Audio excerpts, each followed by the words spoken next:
Пред судот денеска се отвори целокупната приказна за објектот во кој функционирала дискотеката Пулс.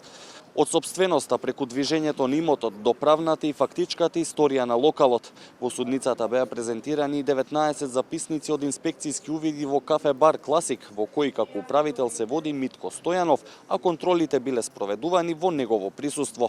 Но за разлика од овој побавен, иако суштински дел од доказната постапка утринава пред судот во Идризово беше далеку потензично. Министерот без ресор и обвинет во предметот Шабан Салију влезе во жестока расправија со полициски службеници, откако во 2 наврати се обидел да паркира на недозволени места. Најпрво кај обвинителите, а потоа и на просторот резервиран за родителите на жртвите. Паркирањето тука е строго регулирано од МВР со цел да се избегнат директни средби и можни инциденти меѓу страните во постапката.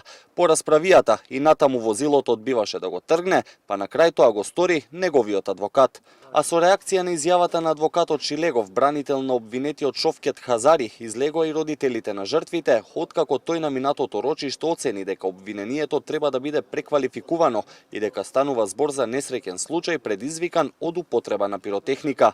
Родителите возвратија дека искрата можеби го запалила клубот Пулс, но дека системот ги отворил вратите за трагедијата. Најавија и дека јавно ќе го прочитаат обвинението против неговиот клиент.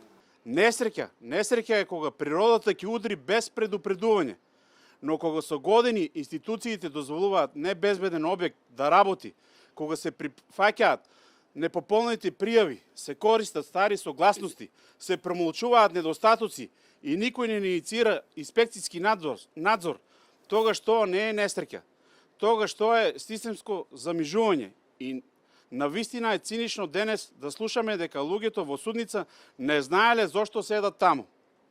Не, господа, тие многу добро знаат зошто седат таму.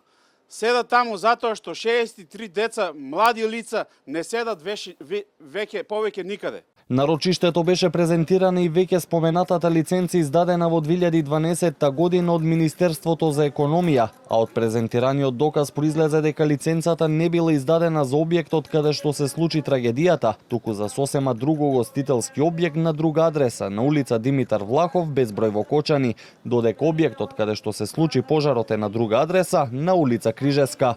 Интересно е што дел од денешното рочиште го проследи словенечкиот амбасадор Грегор Прескер. Тој во краток разговор за Канал 5 порача дека тука е како јавност со цел да види како се одвива најголемиот судски процес кој се води во државата.